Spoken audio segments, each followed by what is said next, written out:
Mengajikan syah juga untuk melakukannya. Dan sampai sekali yang dia berkata berlari dia sendiri untuk arwah beliau. Saya sampaikan jangan berkata dan menyumbang hari ini ucapkan terima kasih.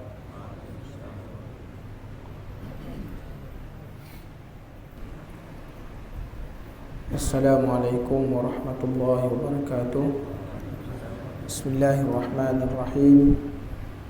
Alhamdulillahi rabbil alamin. Wassalatu wassalamu ala asyrafil anbiya'i wal mursalin wa ala alihi wa sahbihi ajma'in. Subhanaka la ilma lana illa ma 'allamtana innaka antal alimul hakim. ولا حول ولا قوة إلا بالله العلي العظيم. اللهم لا سهل إلا ما جعلته سهلا وأنت تجعل الحزن إذا شئت سهلا. اللهم فقهنا في الدين وعلمنا التأويل. اللهم زدنا علما أما بعد. Alhamdulillah, bersyukur kepada Allah Subhanahu wa taala kerana kita diberikan kesempatan untuk bertemu lagi dalam majlis ilmu, membicarakan tentang kitab di balik tabir kematian, dan kita masih lagi merungkai dan menghuraikan tentang peristiwa saat-saat sebelumnya kematian Rasulullah sallallahu alaihi wasallam. Dan hari ini kita nak melihat beberapa kisah yang menarik di dalam hayat tu, dalam maknanya sirah nabawiyah, cerita yang menjadi pengajaran kepada umat Islam keseluruhannya, memberitahu bagaimana wafatnya Rasulullah sallallahu alaihi wasallam, supaya kita mengambil iktibar bahawa seorang nabi yang dikasihi oleh Allah Taala pun juga wafat. Apatah lagi kita sebagai manusia, maka kita tidak boleh lari kematian daripada kematian. Maka Allah Ta'ala berfirman dalam Al-Quran, kullu nafsin za'iqatul maut, setiap yang menyawa pasti akan mati. Jadi tuan-tuan muslimin dan muslimat yang dirahmati Allah, kita berada pada muka surat 87. Diriwayatkan oleh Ibnu Mas'ud radhiyallahu anhu, sesungguhnya Nabi SAW bersabda kepada Abu Bakar, bertanyalah hai Abu Bakar. Nah, sini nak tunjukkan satu, bahawa Abu Bakar ni di sisi Rasulullah SAW merupakan orang yang mendapat tempat, orang yang mulia, ya, orang yang mulia di sisi Rasulullah SAW. Jadi Rasulullah SAW mendapat kemuliaan di sisi Allah Subhanahu Wa Taala, tapi ada sahabat yang mendapat kemuliaan dan tempat di sisi Rasulullah SAW. Apa-apa saja perbuatan, maka dia mendahulukan sahabat ni, namanya As-Siddiq, Abu Bakar As-Siddiq radhiyallahu anhu. Maka dia minta kepada Abu Bakar bertanya, sebelum wafatnya, minta bertanya kepada dia supaya orang lain ambil perhatian dan dengar apa yang disoal oleh Abu Bakar kepada Rasulullah SAW. Maka Rasulullah Abu Bakar pun bertanya, wahai Rasulullah, apakah ajal sudah dekat? Tanya Abu Bakar. Baginda menjawab, benar, saat kematian memang sudah dekat dan hampir tiba. Jadi ini tuan-tuan, orang yang dekat kepada Allah Subhanahu Wa Taala seperti Rasulullah SAW ni, saat kematian ni Allah Taala bagi tahu, kan? Allah Taala bagi tahu kepada dia. Jadi dengan sebab itu, kalau kita ni orang yang, sebab tu para ulama mereka beramal dengan satu ayat, laqad ja'akum rasulun min anfusikum azizun 'alaihi ma 'anittum harisun. Ini amalan para ulama, tok-tok guru kita beramal, mana, dan orang-orang yang terdahulu daripada kita, zaman-zaman salafus soleh, orang-orang yang beramal. Kalau sekiranya ini antara amal-amalan yang mana kalau diamalkan setiap hari selepas subuh 10 kali atau 7 kali, maka dibaca setiap hari, maka saat dia nak mati ni, apa yang dia hafal ni dilupa, kan? Dan Allah Ta'ala mengilhamkan kepada dia. Jadi tuan-tuan, ini satu amalan yang diamalkan. Itu sebabnya orang-orang yang mengamalkan daripada tok-tok guru ni, dia mengamalkan ayat laqad ja'akum rasulun min anfusikum ni, biasanya bila dia sangat nak mati ni, dia dah siap dah. Kapan dia dah siap mandi dah, dah bersih. Jadi ini. Jadi ada seorang ulama dia hafal Quran. Dalam satu riwayat, seorang ulama salafus soleh dia menghafal Quran. Dia hafal ayat Quran 30 juzuk dan ayat laqad ja'akum ni menjadi amalan dia. Satu hari bila dia baca Quran, tuan-tuan, sampai kepada ayat ni dia lupa. Kan? Dibaca tak boleh pergi bacaan dia. Maknanya hilang dari ingatannya. Kan? Lalu bila dibuka ayat tu, rupanya ayat yang dia lupa ni ialah ayat laqad ja'akum. Maka dia pun memberitahu kepada anak-anak dia bahawa saat aku untuk meninggalkan dunia ni dah tak lama lagi. Selepas daripada beberapa hari selepas itu, maka Allah Ta'ala menjemput dia kembali kepada jadi nak tunjuk kepada dia kelebihan sesuatu ayat yang diamalkan dengan izin Allah Subhanahu Wa Ta'ala, kan? Jadi bagi Rasulullah sallallahu alaihi wasallam, dia kekasih Allah. Sudah tentu maknanya Allah Ta'ala mengkhabarkan melalui malaikat Jibril alaihi salam. Maka kata Abu Bakar, wahai Nabi Allah, selamat menikmati apa yang engkau rindukan di sisi Allah, kalau sahaja kita boleh mengetahui tempat kembali kita. Jadi maknanya kematian ini adalah satu matlamat akhir. Apa yang manusia tak nampak waktu dia hidup, ketika mana mereka kembali kepada Allah, mereka meninggal dunia, sesuatu yang tak nampak akan dinampakkan oleh Allah Subhanahu Wa Ta'ala. Bermula daripada saat sakratul maut, Allah Ta'ala akan menampakkan sesuatu yang ketika mana manusia nafikan hidup ke atas dunia, nafikan tentang adanya syurga, adanya neraka, adanya maknanya siksaan, maka pada waktu itulah, saat sakratul maut lah, waktu Allah Ta'ala menampakkan apa yang telah disebut.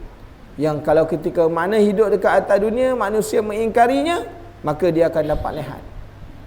Masuk di dalam kubur, manusia akan melihat apa yang dijanjikan oleh Allah Subhanahu Wa Ta'ala daripada amal yang dilakukan. Kalau amal baik, maka nampaklah kebaikan dalam kubur lagi. Kalau sekiranya dia melakukan keburukan, amal kebaikan, maka akan dapat dilihat dalam kubur lagi, dapat lihat. Jadi ini dengan sebab itu Saidina Abu Bakar mengatakan bahawa selamat menikmati yang engkau rindukan di sisi Allah. Sebab Rasulullah SAW dijanjikan oleh Allah Subhanahu Wa Taala tempat yang terbaik, maqam mahmudah, ada satu tempat yang begitu tinggi yang tak dapat dicapai oleh nabi-nabi yang lain. Setiap hari bila manusia membaca Allahumma rabb hazihi da'wati tammah sampai kepada maqam mahmudah, kata Rasulullah, mudah-mudahan maqam itu diberikan kepada aku. Rasulullah beritahu, semudah-mudahan maqam yang disebut maqam mahmudah ni Allah Ta'ala beri kepada aku, supaya aku boleh maknanya memberi syafaat kepada manusia. Jadi tuan-tuan, kita bayangkan, kita baca doa ni tiap-tiap hari, kan? Jadi pentingnya kelebihan orang baca, maknanya selepas daripada azan, jangan lupa untuk membaca selawat kepada baginda Rasulullah sallallahu alaihi wasallam dan membaca doa ni, kan? Supaya bila kita doa ke Rasulullah, mudah-mudahan besok Rasulullah beri syafaat kepada kita, kan? Jadi tuan-tuan muslimin dan muslimat yang dirahmati Allah, baginda lalu bersabda kepada Abu Bakar, tempat kembali kita ialah kepada Allah. Sudah tentulah manusia ni inna lillahi wa inna ilaihi raji'un. Bila kita istirja, lafaz istirja, bahawa kita ni datang daripada Allah dan sesungguhnya kita akan kembali. Semua yang ada ni, ada pada diri kita ni, semua daripada Allah Ta'ala. Tidak ada satu pun yang jadi milik kita, kan? Tidak ada satu pun yang jadi milik kita. Allah Ta'ala bagi pinjam je. Itu sebab kita tidak boleh berkata ini hak mutlak saya, kan? Ini bukan hak mutlak. Hak mutlak tu ialah Allah Ta'ala yang punya. Apa yang ada semua Allah Ta'ala bagi pinjam. Dia boleh tarik bila-bila masa, kan? Jadi dengan sebab itu, bila kita diberi kekayaan, jangan bangga dengan kekayaan, kan? Bila diberikan kuasa, jangan bangga dengan kekuasaan. Diberi pangkat, jangan bangga dengan pangkat. Sebab Allah Ta'ala yang bagi. Dia nak tarik boleh bila-bila masa, kalau dia kehendaki, kan. Dan Sidratul Muntaha adalah tempat kembali, dan kemudian ke syurga Al-Ma'wa, ke syurga Firdaus tertinggi yang penuh dengan gelas-gelas kenikmatan dan kepada keberuntungan serta kehidupan yang menyenangkan. Ini makam yang akan dicapai oleh baginda Rasulullah sallallahu alaihi wasallam. Satu tingkatan syurga, iaitu syurga Firdaus. Itu syurga yang paling tinggi sekali. Tempat yang paling tinggi sekali. Maka Abu Bakar berkata, "Wahai Rasulullah sallallahu alaihi wasallam, siapakah yang akan memandikan engkau? Nanti bila engkau mati, bila engkau meninggal dunia, siapa yang akan memandikan?" Ni pun nak tanya juga. Nanti ni yang nak kalau wafat ni bukan orang-orang biasa, tuan-tuan. Kan ini kekasih Allah, dia nabi. Kan? Alangkan ketika mana kita menziarah Rasulullah sallallahu alaihi wasallam, tertulis di maknanya satu di depan Rasulullah punya makam tu, mengangkat suara pun tak boleh. Ini apa lagi nak uruhkan jasad Rasulullah sallallahu alaihi wasallam. Nak uruh jasad. Kita orang pergi ziarah Rasulullah kadang-kadang menjerit-jerit, kan? Kadang-kadang maknanya suara kuat-kuat, Rasulullah tersinggung dalam. Kan? Sebab tu ayat tu ada lagi. La tarfa'u aswatakum, jangan kamu mengangkat suara kamu. Kan? Suara melebihi suara Nabi. Jadi orang datang kadang-kadang tak beradab di depan Rasulullah sallallahu alaihi wasallam. Rasulullah hidup. Rasulullah hidup. Kan? Hidup dalam keadaan manusia tidak mengetahui bagaimana Allah Taala bagi kehidupan kepada Rasulullah sallallahu alaihi wasallam. Nah, dulu kita baca hadisnya, kan? Sebelum ni kita mendengar bahawa Rasulullah kata bahawa para nabi ni hidup. Walaupun dia wafat, tapi Allah Taala menghidupkan dalam alam yang lain. Jadi tuan-tuan muslimin dan muslimat yang dirahmati Allah, maka baginda bersabda, lelaki daripada ahli baitku, iaitu keluargaku yang paling dekat, lalu yang terdekat. Jadi tuan-tuan muslimin dan muslimat yang dirahmati Allah, maka disebutkan bahawa orang yang memandikan Rasulullah sallallahu alaihi wasallam ni ialah ada beberapa orang daripada keluarga Rasulullah sallallahu alaihi wasallam yang menjadi tukang mandi. Yang tukang mandi Rasulullah sallallahu alaihi wasallam, iaitu Sayyidina Ali. Kan? Sayyidina Ali termasuk adalah orang yang memandikan Rasulullah sallallahu alaihi wasallam. Nanti saya terangkan insya-Allah. Kemudian Abu Bakar bertanya lagi, apakah kami mengkafani jenazahmu? Baginda menjawab, dengan pakaianku ini ditambah dengan jubah Yaman serta lapisan kain putih daripada Mesir. Ini semua wasiat. Rasulullah sallallahu alaihi wasallam berwasiat supaya Abu Bakar melaksanakan perkara tersebut. Kan? Kemudian bagaimana kami solat jenazah anda? Bagaimana nak sembahyangkan baginda Rasulullah yang telah wafat ni? Tanya Abu Bakar. Tiba-tiba kami menangis, dan baginda pun menangis bersama kami. Lalu baginda bersabda, sebentar, semoga Allah Ta'ala mengampuni kalian dan memberi balasan yang baik kepada kalian atas jasa kalian kepadaku ketika nanti kalian memandi aku dan mengkafankan aku. Letakkanlah jenazahku di tempat tidurku, di rumahku ini dan di sisi kuburku ini. Kemudian tinggalkan aku sejenak, kerana yang pertama akan mendoakan aku adalah Allah Azza wa Jalla. Dialah yang melimpahkan selawat kepadamu dan juga malaikat-malaikatnya. Jadi tuan-tuan muslimin dan muslimat yang dirahmati Allah, ni kedudukan baginda Rasulullah sallallahu alaihi wasallam.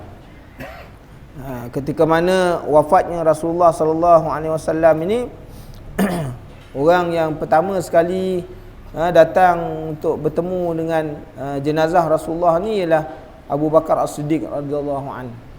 Ni orang yang pertama sekali yang mengucup Rasulullah sallallahu alaihi wasallam. Itu sebabnya maknanya menjadi perkara, jadi satu sunnah. Orang tanya boleh tak mengucuk mayat? Hukumnya harus. Kerana Rasulullah SAW telah melakukan kepada seorang sahabat namanya Usamah bin Maz'un. Kan? Usamah bin Maz'un adalah manusia yang paling mulia. Ketika mana dia meninggal dunia, Rasulullah kucup dia. Tuan-tuan, tidak ada orang yang bersentuhan kulit dia dengan kulit Rasulullah SAW melainkan dapat masuk syurga. Ini kita bayangkan hebatnya. Seorang sahabat ni namanya Usamah bin Maz'un. Dia ni bukan orang-orang tak kenal. Tidak seperti mana sahabat Abu Bakar, seperti mana Osman, seperti mana Sayyidina Ali dan sebagainya. Tapi waktu dia wafat, Rasulullah kucup dia. Ini hebatnya seorang sahabat ni, tak tahu apa amalan yang dilakukan. Kan? Buat di sisi Rasulullah kemudian. Jadi oleh kerana Abu Bakar As-Siddiq radhiyallahu an telah melihat Rasulullah sallallahu alaihi wasallam ketika mana kematian Usamah bin Maz'un, Rasulullah kucup dia. Maka dengan sebab itu ketika mana wafatnya Rasulullah sallallahu alaihi wasallam, Sayyidina Abu Bakar As-Siddiq radhiyallahu an telah mengucup akan baginda Rasulullah sallallahu alaihi wasallam. Jadi tuan-tuan muslimin dan muslimat yang dirahmati Allah, ini nak menunjukkan kepada kita keharusan boleh mengucup mayat, kan? Ada orang mengatakan bahawa bila mengucup mayat ni batal air semayang. Yang batal air semayang itu untuk orang yang hidup. Orang yang mati mana ada hukum lagi, kan?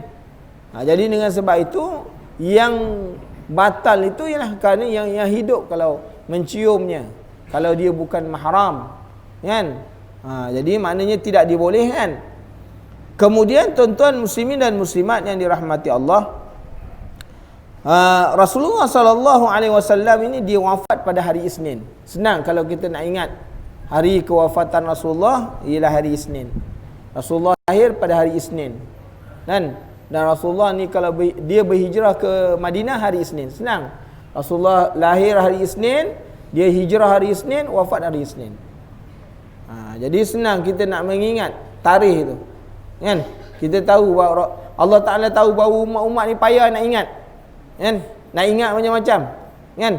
Jadi dijatuhkan tarikh hikmah. Dan baginda dikebumikan pada malam Rabu. Rasulullah lahir hari Senin tapi dikebumikan pada malam Rabu, dimandi dan dikafankan pada hari Selasa. Ni tuan-tuan kena ingat ni, satu peristiwa besar. Tuan-tuan tak ingat orang lain punya tak apa, kan? Tapi kalau Rasulullah sallallahu alaihi wasallam, tarikh ni tarikh maknanya yang besar dalam sejarah umat Islam, kita tak ingat, susah. Sebab dia Nabi, kan, orang yang kita kasihi. Makna baginda ni dikebumikan pada malam Rabu tapi dimandikan pada malam dikafankan pada malam Selasa. Antara sebab kelewatan Rasulullah sallallahu alaihi wasallam ni dikebumikan pada malam Rabu, yang pertamanya berlaku perselisihan di kalangan sahabat di mana tempat untuk dikebumikan. Sahabat-sahabat jadi masalah, dah mandi ke Rasulullah, nak kebumi kat mana tak tahu. Sebab tu jadi lewat. Nak bawa keluar ke, nak tanam di baket ke, baket al-gharqad ke, ataupun mana. Jadi tuan-tuan muslimin dan muslimat yang dirahmati Allah. Kemudian yang keduanya sebab kelewatan pada dalam mengkebumikan Rasulullah sallallahu alaihi wasallam ni kerana kesibukan menyelesaikan siapa yang nak ganti Rasulullah sebagai khalifah. Lagi selagi mana tak lantik, maka tak boleh ke bumi, kan? Nanti orang bila nak ke bumi ni mesti ada ketua, ada khalifah. Jadi ini di antara sebab mengapa berlakunya kelewatan dalam masalah kemudian. Bukan sengaja, bukan disengajakan.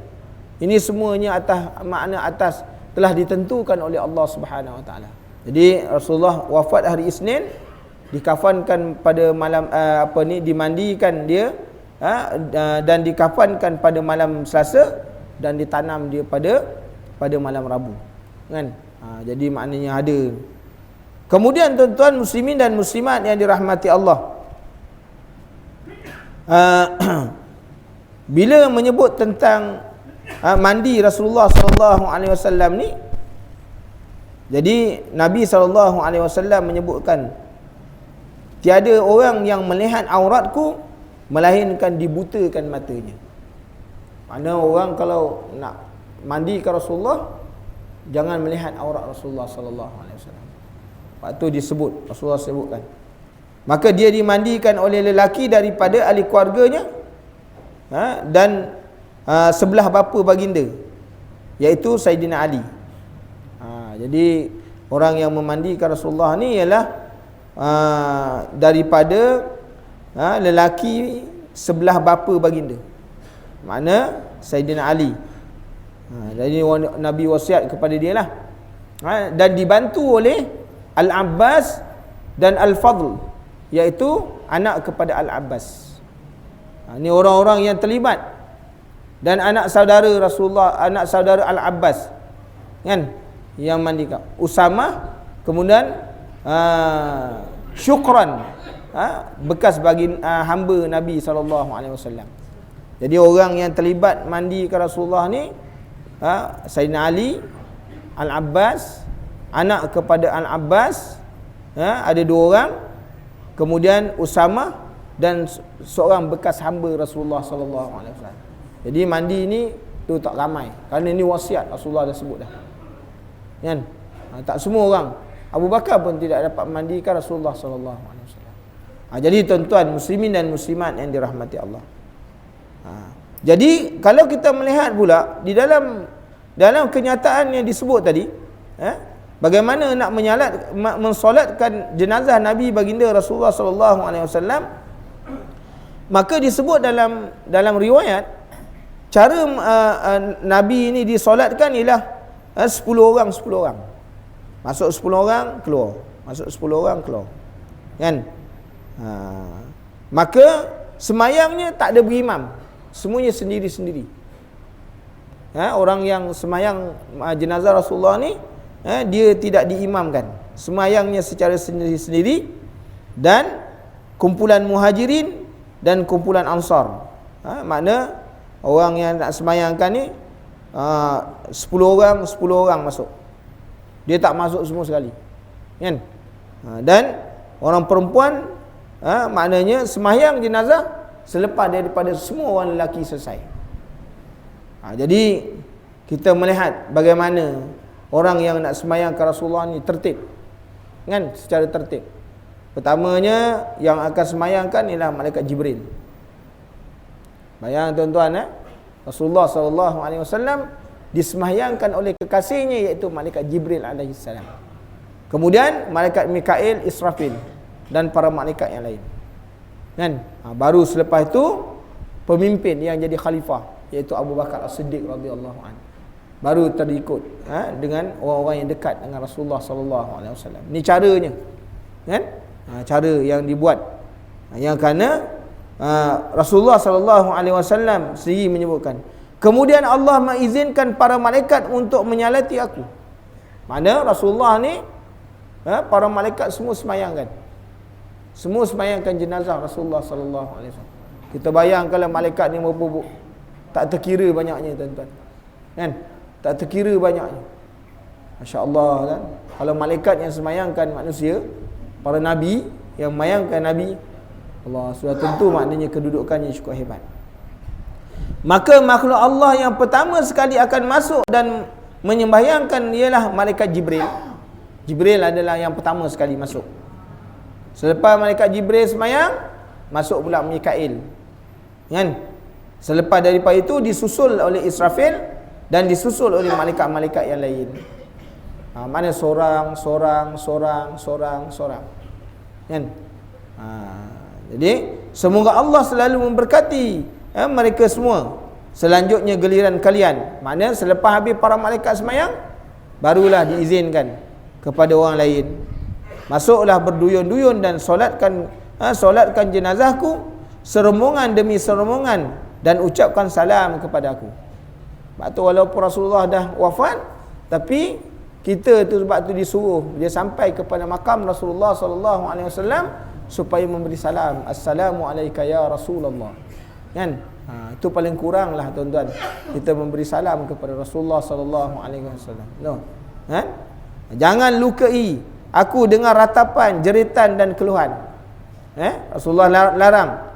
Sebab tu waktu kita ziarah pun, hari ini kalau kita ziarah, larang daripada menjerit, meratap, keluhan. Jangan.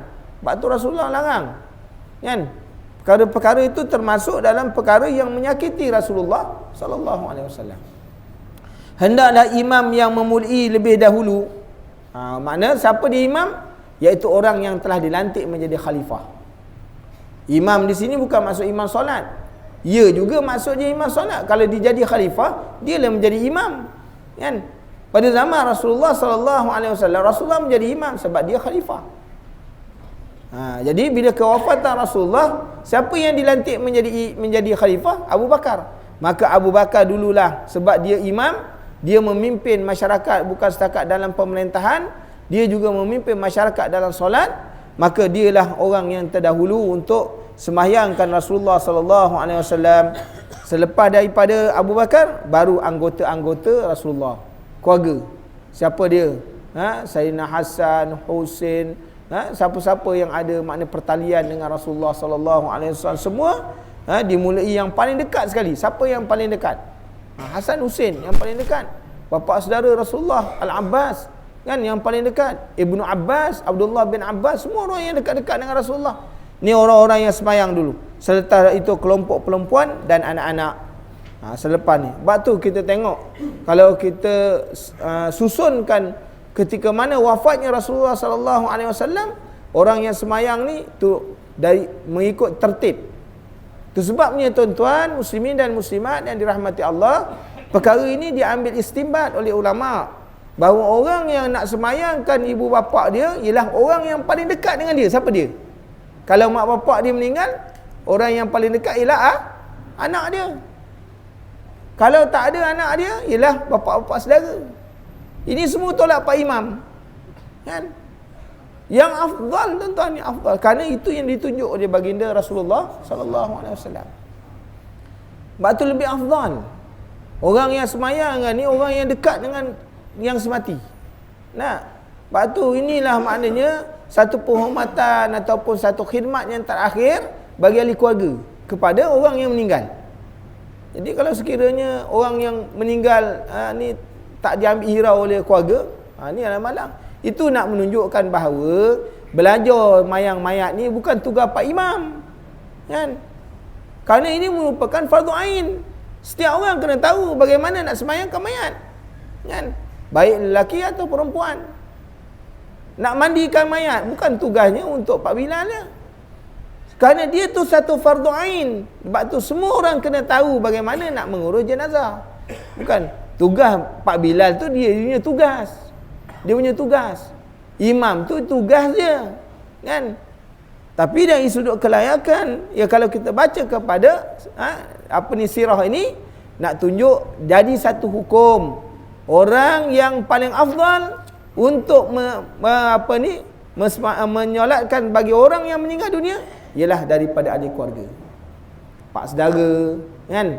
Adik-beradik. Contohnya, kata Abang Jeffrey ni. Maka adik-beradik dia lah. Atau kalau dia ada anak lelaki lah. Kalau ayah dia masih hidup, ayah dia lah. Kan? Itu orang yang paling dekat. Ini orang lain yang kita kesian nak. Anak-anak tak boleh berkhidmat dengan ibu bapa dia. Tak boleh memberi penghormatan ataupun penghormatan kepada kedua ibu atau ayah dia. Malang sungguh tuan-tuan. Muslimin dan muslimat yang dirahmati Allah. Kerana apa? Kita menganggap ini kerja Pak Imam boleh buat. Kan? Sedangkan hukumnya adalah belajar tentang ni adalah fardu ain. Semua orang kena tahu. Jadi tuan-tuan muslimin dan muslimat yang dirahmati Allah. Perkara yang kedua nak menunjukkan di sini bahawa orang-orang perempuan juga boleh sembahyang mayat. Hari ini kalau kita dalam masyarakat kita jarang kita akan jumpa orang perempuan sembahyang mayat. Kan? Sebenarnya orang perempuan juga boleh menyemayangkan mayat. Bukan tugas untuk lelaki aja. Walaupun hukumnya adalah fardu kifayah, tapi hukumnya dibolehkan. Di sini menunjukkan bahawa dibolehkan kepada orang-orang perempuan untuk sembahyang mayat. Jadi tuan-tuan muslimin dan muslimat yang dirahmati Allah. Kemudian Abu Bakar bertanya lagi kepada Rasulullah, sebab ni nak urus masalah ni macam mana? Siapa yang akan memasukkan mayat anda ke dalam kubur? Maka baginda bersabda, rombongan daripada keluargaku, keluarga terdekatku, kemudian yang dekat bersama dengan para malaikat, dan jumlahnya cukup banyak. Kalian tidak dapat melihat, tetapi mereka dapat, maknanya melihat kalian bangkit dan laksanakanlah pesanku kepada orang-orang sepeninggalanku. Jadi nak tunjuk kepada kita bahawa orang yang terdekat yang akan maknanya menjadi dalil juga tuan-tuan muslimin dan muslimat yang dirahmati Allah dalam masalah untuk masukkan mayat ke dalam liang lahat ni ialah siapa? Iaitu orang yang paling dekat dengan ahli keluarga. Siapa dia? Kalau ayah meninggal dunia, ibu meninggal dunia, orang yang masuk dalam liang lahat ni ialah anak-anak, bukan orang lain. Kalau ada anak-anak, bapa saudara tak boleh ambil tempat.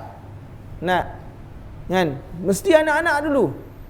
Kalau anak-anak tak ada, pak saudara ada, semua ada. Semua tu. Itu adalah orang yang berhak untuk mengambil tempat. Jadi tuan-tuan muslimin dan muslimat yang dirahmati Allah, hari ini kita melihat urusan-urusan ini tak dihiraukan.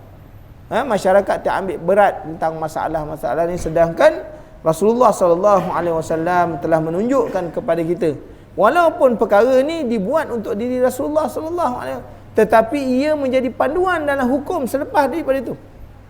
Selepas daripada Rasulullah wafat, maka kalau ada ahli-ahli keluarga meninggal, siapa yang nak urus? Siapa yang nak kebumikan? Siapa yang nak mandikan? Ini menjadi panduan, kan?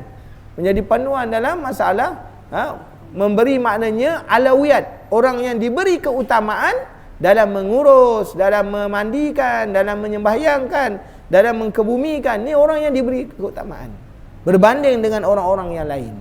Jadi tuan-tuan muslimin dan muslimat yang dirahmati Allah, kita dengar hari ini maknanya peristiwa Rasulullah memberikan wasiatnya kepada Abu Bakar.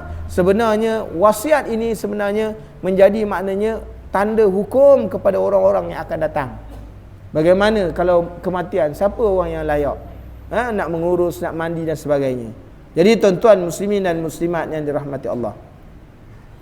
Kemudian Abdullah bin Zam'ah berkata, lalu datanglah Bilal. Itu terjadilah pada bulan Rabiul Awal. Bilal mengumandangkan azan untuk solat. Rasulullah lantas menyuruh Abu Bakar menjadi imam solat. Ketika ni berlaku, maka Rasulullah menyuruh Abu Bakar menjadi imam solat. Aku pun keluar. Siapa dia ni? Iaitu Abdullah bin Zam'ah, dekat pintu, dan aku melihat Omar, tidak ada Abu Bakar. Jadi ketika mana Rasulullah dah masuk waktu, Bilal pun dah mengumandangkan maknanya azan. Jadi Rasulullah kata, suruh Abu Bakar, suruh Abu Bakar jadi imam, kan? Maka bila dilihat, Abdullah bin Zam'ah ni melihat Abu Bakar tak ada, dia tengok dekat pintu ada Umar.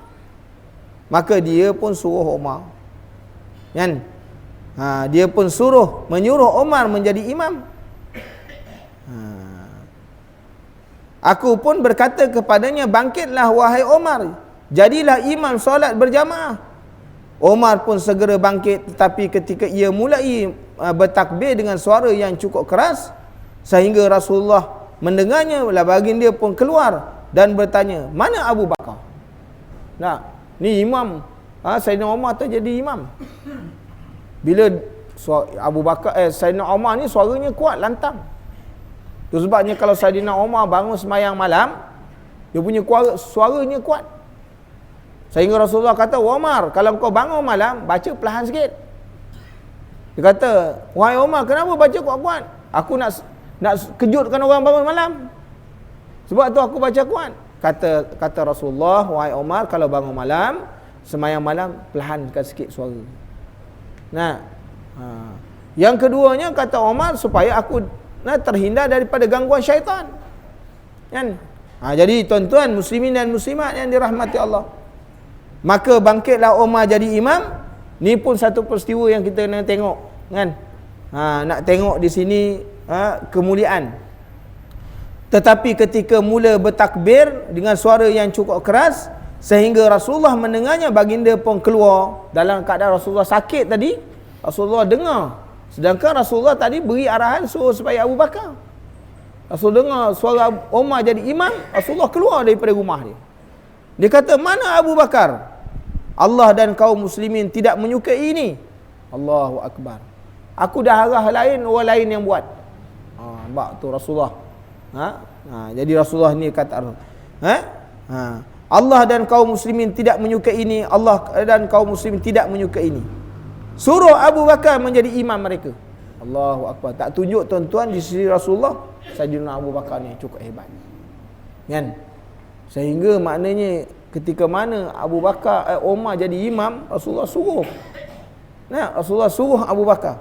Aisyah pun menyahut, wahai Rasulullah, Abu Bakar ni adalah orang yang berhati sangat lembut. Kerana Abu Bakar ni dia tak macam Sayyidina Umar. Umar ni keras. Umar ni keras. Pantang orang buat silap sikit dalam agama memang kena pelempang lah. Maksud tu? Sebab tu di dalam Islam kena ada wujud orang-orang yang macam ni. Kan? Jangan besok orang hina Islam lah. Tak apalah, nak hina-hina lah, kan? Tak boleh. Mesti kena ada orang yang macam ni. Kan? Jadi tuan-tuan, maka Abu Bakar ni dikata bersangat. Sebab Abu Bakar ni disebut dalam riwayat, kalau baca cerita Abu Bakar As-Siddiq radhiyallahu an. Dia kalau baca dalam semayang, kan? Lama dia semayang. Sebab dia baca sikit menangis, baca sikit menangis. Sebab tu Aisyah kata, ya Rasulullah, bagaimana Abu Bakar ni nak menggantikan jadi imam, sedangkan bila dia semayang dia akan menangis lama daripada banyak baca, kan? Tetapi baginda bersabda, kamu semua seperti wanita-wanita yang menilai Yusuf. Suruh Abu Bakar menjadi imam solat. Allah, ini Rasulullah perintah, kan? Demikianlah Abu Bakar memimpin solat serta jemaah yang diimami oleh Sayyidina Umar. Selesai Sayyidina Umar, makna pada hari itu tuan-tuan semayang 2 kali. Umar jadi imam, lepas habis imam, Rasulullah kata, wahai Abu Bakar, kau jadi imam. Semayang balik. Jadi orang yang semayang pada waktu itu, yang dah semayang, hukumnya sah. Maka dia semayang balik itu, maka namanya solat mu'adah nama dia. Solat mu'adah. Jadi kita boleh semayang solat, namanya semayang tak boleh satu kali, fardu ni tak boleh berulang-ulang. Maka semayang namanya mu'adah nama dia. Dengan niat ulangan. Bukan niat atas maknanya adaan. Usalli fardhu zuhri, katakan kita semayang zuhur, tadi dah semayang usalli fardhu zuhri 4 rakaatin mu'adatan. Atas niat ulangan. Sebab semayang kita dah sah. Orang yang hendak mengulang semayang balik mesti memastikan bahawa solat yang pertama itu telah sah. Kalau solat yang pertama tak sah, maka itu bukan solat ulangan, itu solat fardu namanya. Jadi tuan-tuan, contohnya kalau kita tadi semayang seorang diri, kan? Kita nak buat solat ulangan tadi, solat seorang diri itu dah sah dah. Maka tengok ada orang semayang berimam, maka kita nak semayang berimam, nak berjamaah. Maka dengan niat mu'adah itu diharuskan, kan? Dan hukum maknanya orang yang semayang mu'adah ini, kalau dia menjadi imam, maka niat menjadi imam itu adalah wajib. Ini tuan-tuan kena faham. Adapun semayang fardu, niat menjadi imam hukumnya sunat. Kalau semayang fardu, kalau saya jadi imam, kan? Kalau saya tak niat jadi imam, hukum semayang saya sah. Tapi saya tak diberi pahala jemaah, kan? Dan saya disunatkan untuk, mana niat sebagai imam itu sunat, bukan wajib. Adapun makmum memang wajib, sebab dia terikat dengan perbuatan imam. Adapun ketika mana kita semayang mu'adah, kita tadi semayang seorang diri, kita menjadi imam, niat menjadi imam itu sebagai mu'adah tadi adalah wajib, bukan sunat lagi. Kalau dia tak niat, maka semayang dia batal. Jadi ini tuan-tuan, ni hukum. Ni tuan-tuan kena faham, kan? Semayang mu'adah dan sebagainya, dia ada kaedah di dalam hukum fiqh, kan?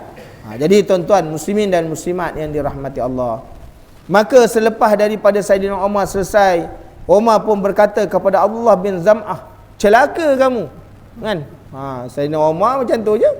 Apa yang telah kamu lakukan terhadapku, demi Allah, seandainya aku tahu kalau Rasulullah sallallahu alaihi wasallam sudah memerintahkan hal itu, menyuruh Abu Bakar menjadi imam kepadamu, aku tidak akan melakukan apa yang sudah terlanjur aku lakukan.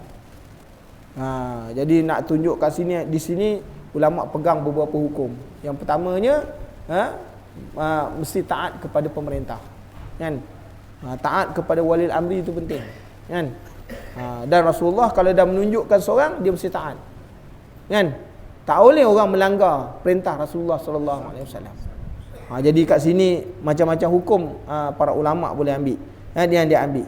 Maka Abdullah bin Zam'ah pun berkata, maafkan aku ya Umar, tadi aku tidak melihat orang lain yang lebih patut menjadi imam daripada kamu. Begitulah. Maka Aisyah radhiyallahu an berkata, aku tidak mengatakan hal itu dan aku mengalihkannya daripada Abu Bakar dengan tulus. Aku hanya ingin menghindarkan Abu Bakar daripada urusan dunia dan daripada bahaya maupun kerosakan yang terdapat dalam kekuasaan politik, kecuali orang-orang yang telah diselamatkan Allah. Aku juga mengkhawatiri perasaan tidak suka orang ramai terhadap orang yang menggantikan tempat Rasulullah ketika baginda masih hidup, kecuali jika Allah berkehendak lain. Aku takut mereka akan iri hati kepadanya, memusuhinya dan mencerca tindakannya. Tapi segala sesuatu itu di tangan Allah dan keputusan ada padanya. Mudah-mudahan Allah melindungi dirinya, iaitu Abu Bakar, dan semua yang aku khawatiri dalam urusan dunia dan agama. Jadi ini tuan-tuan, perkara ini disebut di dalam hadis Rasulullah SAW. Makna ketika mana Rasulullah sakit tadi, orang yang menggantikan Rasulullah SAW imam ni memang ada di sana. Percanggahan, ada beberapa peristiwa yang berlaku sebelum kewafatan Rasulullah SAW. Jadi tuan-tuan, nak tunjuk kepada kita tadi bahawa Rasulullah SAW dah beritahu dah, lepas je, maknanya sebelum aku wafat lagi, aku dah lantik siapa yang bakal jadi pemimpin. Aku dah gambarkan dulu. Makna bila dia jadi imam pada solat tu, maka itu aku dah dah. Besok kalau lafaz wafat, inilah orang yang dilantik menjadi khalifah. Yang keduanya tuan-tuan, nak tunjuk pada kita bahawa di sinilah kemuliaan Abu Bakar As-Siddiq radhiyallahu an mengatasi para sahabat yang lain. Kan? Sehingga maknanya waktu Rasulullah sakit tu, Rasulullah dah tunjuk dah siapa yang boleh ganti di tempat solat. Bukan semua orang boleh tuan-tuan. Kan? Ini pantang imam tak ada je, makmum pun naik. Kan? Pak imam pun memang selalu tak ada. Kan? Memang selalu tak ada. Jadi tuan-tuan muslimin dan muslimat yang dirahmati Allah, itu sebabnya dalam hukum, mana-mana masjid yang dah ada imam, tidak boleh orang lain mengambil tempat dia. Mana-mana masjid yang telah imam tu dah diwartakan, dah digajikan, maka orang lain tak boleh ambil tempat dia. Jangan suka-suka pergi waktu tak ada waktu dia naik. Tak boleh. Hukumnya tak boleh. Sebab ni hukum tuan-tuan, kita melanggar hukum, kan? Kecuali kalau sekiranya ada masyakkah. Memang pak imam semua mati hari tu. Kan? Hari tu semua pak imam mati. Maka tak ada orang yang nak memimpin. Maka bolehlah orang lain yang diberi kelayakan, yang ada maknanya ilmu, boleh ke depan. Kan? Mengambil tempat. Sebab tu kalau kita pergi mana-mana, hatta saya kalau pergi mana-mana masjid pun, saya tak mau jadi imam kerana di situ ada imam. Sebab tu Rasulullah SAW mengingatkan, bila kamu pergi ke tempat-tempat orang lain, ke qaryah orang lain, ke tempat orang lain, maka jangan sekali-kali kamu ke hadapan. Hendaklah orang yang diberi tempat itu mengambil tempat dia. Jadi tu, masuk rumah orang jangan jadi imam. Kan? Itu larangan. Jangan kita masuk rumah orang, kita jadi imam kat rumah dia. Tak boleh. Kalau rumah kita, jangan bagi orang lain jadi imam. Kita kena jadi imam. Kecuali kalau kita mengkehendaki. Kita kehendaki. Bolehlah jadi imam, ambil berkat. Tak apa. Kerana dah diluluskan. Kan?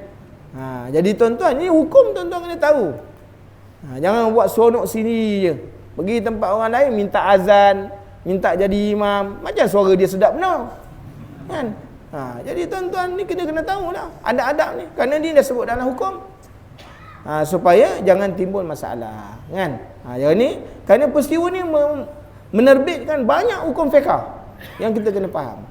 Mudah-mudahan Allah Taala memberi taufik dan hidayah kepada kita supaya kita dapat beramal. Walaupun peristiwa ni menceritakan tentang hari kewafatan Rasulullah SAW, tapi sebenarnya sumber hukum di dalamnya banyak yang kita boleh ambil. Wallahu a'lam. Dan insya-Allah panjang umur kita bertemu lagi sekiranya diizinkan oleh Allah Subhanahu Wa Taala, dan selepas daripada solat Isyak nanti kita akan mendirikan solat hajat untuk hajat yang disebutkan oleh Tuan Haji Abdullah, untuk Tuan Haji Datuk Said yang sakit, mudah-mudahan Allah Taala sembuhkan dia insya-Allah.